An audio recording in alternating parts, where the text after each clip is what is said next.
down from the beginning. Before we get into the drama, fam, we got to establish who this woman really is because a lot of people sleep on Keyshia Ka'oir, and that is a serious mistake. People see her as Gucci's wife and stop right there. They don't do their research. They don't know the full picture, and if you don't know the full picture, you can't understand why this story hits different. This is not just a rapper's wife. This is not just the woman standing in the background looking pretty at award shows. Keyshia Ka'oir, born Keisha Watson, originally from Jamaica, built a multi-million-dollar empire completely from scratch. We're talking Ka'oir Cosmetics, Ka'oir Fitness, Ka'oir Hair, and Wobster's Closet, a designer clothing resale site she co-owns with Gucci. By 2017, just 7 years after launching her first business, her companies were already valued at $30 million. $30 million. She did that herself. No label deal, no feature, no famous last name at the time, just straight business sense and relentless execution. And how did Ka'oir Cosmetics even start? Because she couldn't find a blue lipstick she liked, so she made her own by mixing blue eyeshadow with lip gloss. Her friends told her she'd get clowned for it. She ignored every single one of them. Now, that same bold, unconventional brand has been rocked by Teyana Taylor, Trina, Nicole, Snooki Polizzi. Real names, real endorsements. She met Gucci back in 2010 after he saw her as Eye Candy of the Year in XXL magazine. And Gucci, this man was gone on site, like immediately had gone. But Keyshia, she was hesitant, gang. She wasn't just throwing herself at the biggest rapper in Atlanta. She made him work for it. She sat down and told Fader that she was initially reluctant to even go out with him. And honestly, that right there tells you everything about who she is. She doesn't move off emotion. She moves strategically. They dated through his legal troubles, through multiple prison sentences, through all the chaos that comes with being Gucci Mane. And on October 17th, 2017, they made it official in Miami, a wedding that reportedly cost $1.7 million with BET, footing the bill and filming a 10-part wedding special called The Main Event. They got 2 kids together, son Ice Davis, born December 2020, daughter Iceland Ka'oir Davis, born February 2023. This is a woman who has been all in on Gucci Mane through the absolute worst of times, and that matters more than people realize. Okay, so here's where it starts getting deep, fam, and I need y'all to really lock in for this part, because this is the foundation of the entire story we're telling today. Gucci Mane, one of the most legendary names in trap music, one of the literal pioneers of an entire genre that changed hip-hop forever, has been dealing with some very serious mental health battles behind closed doors. Battles that most people didn't fully understand until recently. In his 2025 autobiography, Gucci publicly revealed that he has been diagnosed with bipolar disorder and schizophrenia. Let that sink in for a real second. This man built an empire, signed artists who went on to become legends themselves, changed the culture permanently, and he was doing all of that while fighting that internally every single day. And when things get bad, when Gucci starts having episodes and the world can't know about it, there's one person who steps in and takes complete control. Keyshia Ka'oir. She sat down on a breakfast club and got brutally honest about exactly what she does when she sees Gucci going through it. And what she described was both wild and, if you really think about it, the most ride or die thing I have ever heard from a partner in this industry. She said the first thing she does when an episode starts coming on is she goes straight for his phone, deletes Instagram, deletes everything. Every single app gone. And if she has to change his passwords to make sure he can't get back on, she's changing the passwords, no hesitation, because she said she is not about to let the public see her husband in a vulnerable state.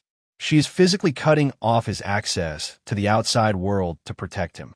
Now, the streets got a lot of feelings about this. Some people hear that and say that's the definition of a real one, somebody who loves you enough to protect you from yourself when you can't do it. Others say that's a level of control that raises eyebrows.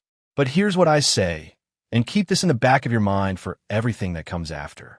If Keyshia Ka'oir already controls what Gucci sees, what Gucci posts, what Gucci says publicly during his most vulnerable moments, then you best believe she has serious influence over what happens when a man she loves gets disrespected at the highest possible level.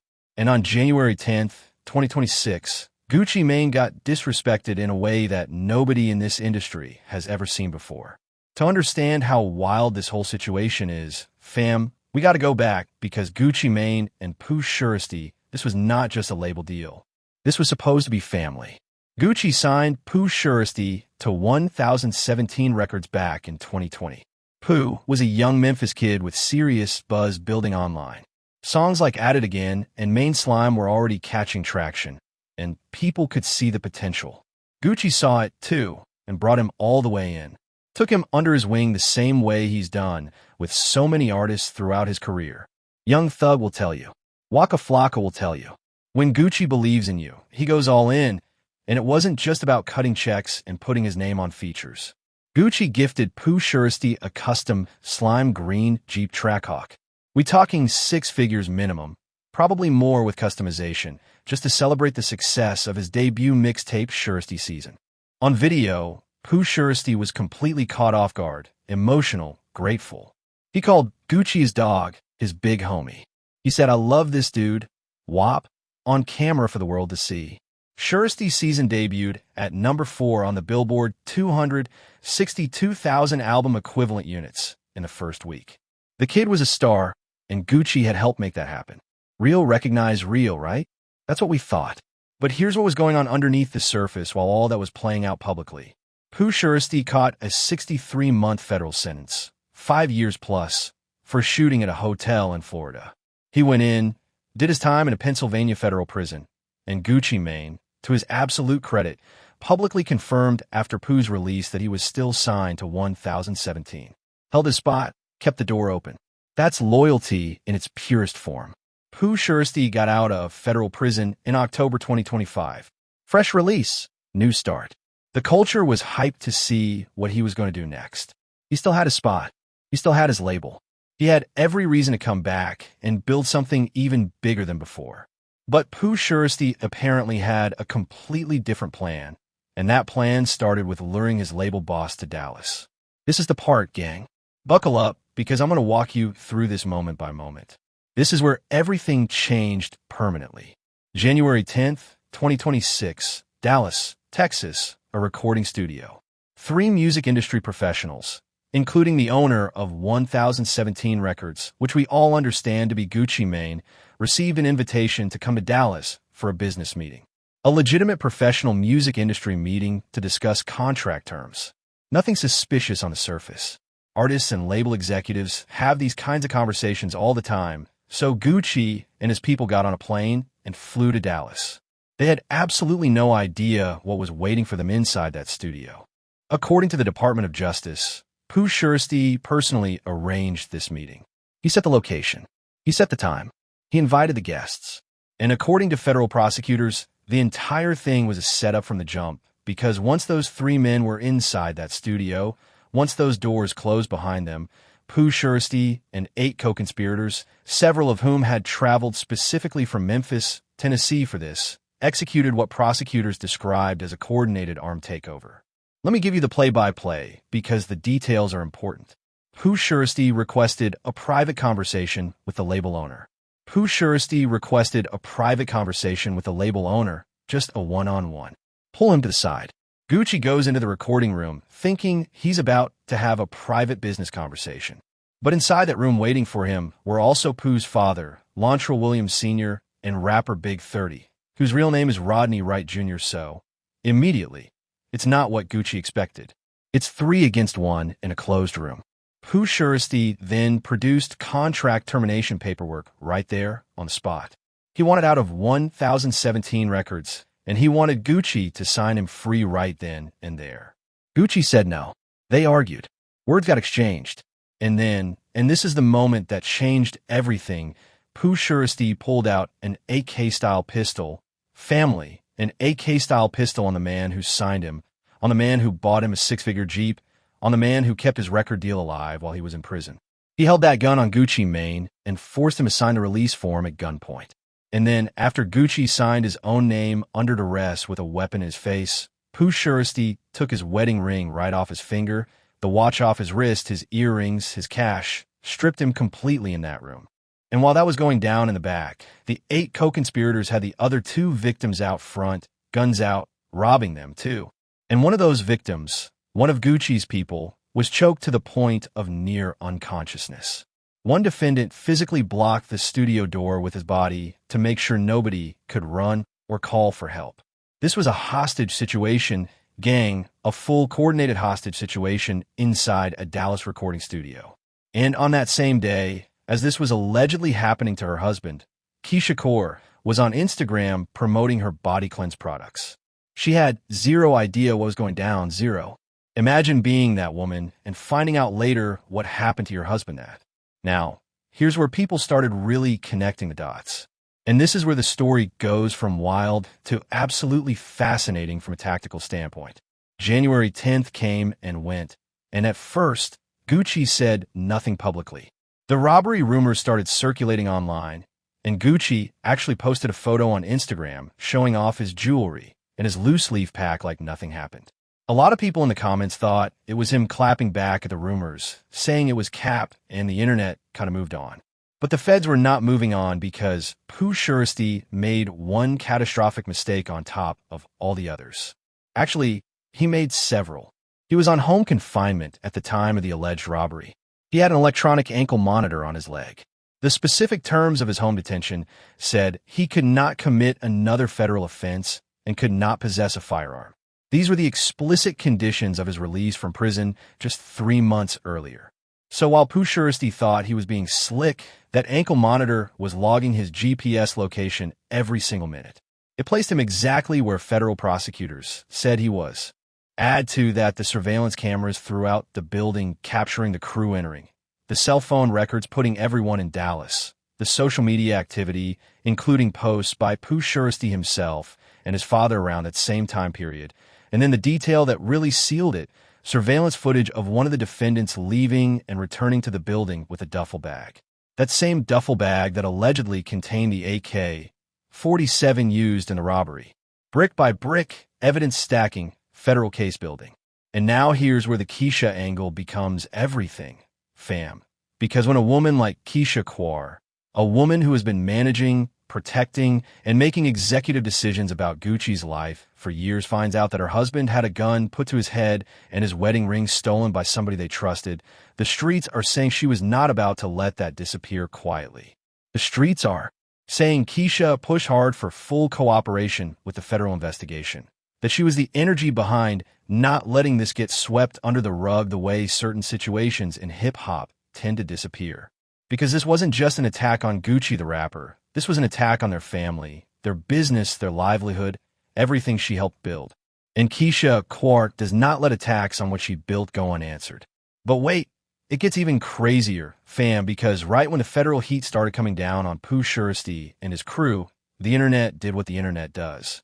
They went digging, and what they found was an old Instagram live clip of Gucci Mane that is almost too ironic to be real. In the resurfaced video, Gucci is very clearly on his anti-cooperation energy. He's talking about how if something pops off, he handles it himself. He's not calling anybody, not even the police. The clip spread across social media within hours of the Pooh Shiesty arrest news dropping, and people were losing it in the comments. And look, I get it. On the surface, that looks like a contradiction. The guy who said he ain't telling nobody is now at the center of a DOJ press conference with a U.S. attorney at a podium talking about armed takeovers and victims who came to Dallas for legitimate business. But here's what I want you all to really think about, gang. There's a difference between street disputes and somebody putting an AK to your head, taking your wedding ring, choking your people unconscious, and forcing your signature under duress. That is not a street dispute. That is a federal crime committed against you. Those are two very different things. And I think most real people, when they're being honest, understand that distinction. Plus, and I can't stress this enough, the streets are saying Keyshia Ka'oir's influence on this whole situation cannot be understated. This is a woman who has managed her husband's entire public presence through mental health crises. She's not emotional. She's calculated, and calculated people don't let something this serious go. Fast forward to April 1st, 2026, April Fool's Day, and trust me when I tell you, this was absolutely no joke. The FBI moved simultaneously on multiple locations. Pooh Shiesty's family home in Cordova, Tennessee, a Memphis suburb, got raided. At the same time, federal agents were moving on suspects in Dallas. Coordinated, clean, federal government energy. Pooh Shiesty was arrested. His father, Lontrell Williams Sr., was arrested. Big 30 was arrested. 8 of the 9 total suspects were taken into custody on that single day. The 9th was still being actively searched for. On April 2nd, 2026, the Department of Justice made everything official. 9 defendants federally indicted for a coordinated armed kidnapping and robbery of 3 music industry professionals. And on April 3rd, surveillance images from a building were released, publicly showing the group of suspects entering and one of them leaving to retrieve that duffel bag. The charges are serious: federal kidnapping, armed robbery under federal jurisdiction. These are not charges you walk away from with a slap on the wrist. Pooh Shiesty had just gotten out of federal prison in October 2025, 6 months before this arrest. 6 months of freedom before allegedly pulling this off while wearing an ankle monitor. His attorney, Bradford Cohen, came out with a statement saying he sees inconsistencies in the indictment and they'll address things at future hearings. Standard attorney move. Okay, but the evidence the feds are working with: GPS ankle monitor data, surveillance footage, cell phone records, social media posts, witness accounts. That is a mountain of documentation that is going to be very difficult to poke holes through. And the streets are saying that beyond the criminal case, there are whispers of civil action, too. Because when somebody violates you the way Pooh Shiesty allegedly violated Gucci, takes his wedding ring, his jewelry, humiliates him in front of his own people, the criminal courts ain't the only place accountability can happen. Civil courts exist for exactly this kind of situation, and Keyshia Ka'oir is a businesswoman first. She understands legal tools better than most people in this industry. The streets are saying she's not done, not even close. Okay, fam, let's zoom way out for a second, because this story is bigger than Gucci and Pooh Shiesty. This is about something the entire culture needs to have a real conversation about. We talk about loyalty in hip-hop like it is the absolute foundation of everything. Real recognize real. Your label is your family. Your big homie put you on. You hold it down for life. That's the code everybody claims to live by. But what we keep seeing over and over and over again is artists who feel trapped or undervalued by their contract situation, and instead of handling it the right way through lawyers and negotiations and legitimate business conversations, they make decisions that destroy their careers and their freedom. Simultaneously, Pooh Shiesty had every legitimate option available to him. He could have hired an entertainment attorney to negotiate his release. He could have gone public with grievances. He could have fought it out in civil court. He had options, real options that don't involve federal charges. Instead, he allegedly recruited 8 people, coordinated travel from multiple cities, orchestrated an armed takeover of a recording studio, and did all of it while wearing an ankle monitor from his previous federal conviction. The self-destruction of that decision is almost impossible to comprehend. And on the other side of this, Gucci Mane, a man who has done prison time himself, who has lived by street codes his whole life, is now a federal victim. His wife, who spent years shielding him from the public during mental health episodes, who deleted his apps and changed his passwords to protect his image, who built a $30 million empire alongside him, now has to watch everything they built get dragged through a federal case because somebody Gucci treated like a son made the worst decision of his life. Keyshia Ka'oir went from protecting Gucci from Twitter to protecting him in a whole different arena entirely. And the streets are watching every single move she makes. So let me bring it all the way home for y'all. Here's exactly where we stand right now. Pooh Shiesty is federally indicted. His father is federally indicted. Big 30 is federally indicted. 8 people arrested in a single day across Dallas and Memphis. A 9th still being tracked. 9 total defendants facing federal kidnapping and armed robbery charges. Gucci Mane, the man who signed Pooh, held his record deal while he was locked up, gifted him a 6-figure Jeep, and called him family, and was the man sitting at the wrong end of an AK-style pistol on January 10th, 2026, in a Dallas recording studio. And Keyshia Ka'oir, the self-made multimillionaire, the woman who has been Gucci's protector, his gatekeeper, his ride or die through bipolar disorder and schizophrenia diagnoses and multiple prison stretches, is not the type of woman to absorb something like this and move quietly. The streets are talking loud right now. And what the streets are saying is that the woman behind Gucci Mane might just be the most consequential figure in how this entire situation plays out. Not because she's loud about it, not because she's posting about it, but because she's smart, she's strategic, she's connected, and she has been managing Gucci's life with precision for over a decade. Pooh Shiesty forced Gucci to sign a piece of paper that night in Dallas. But Keyshia Ka'oir, she's been the one signing off on Gucci Mane's whole existence for years. And you absolutely do not want that woman deciding you're the enemy. That is the real story, fam. That's what nobody else is breaking down for you the way we do it here. Drop your thoughts in the comments right now. Do you think Keyshia Ka'oir is the real force behind everything that's come down on Pooh Shiesty? And if you're new here, you already know what time it is. Like, subscribe, hit that notification bell, and I'll catch y'all in the next one. Stay solid. Peace.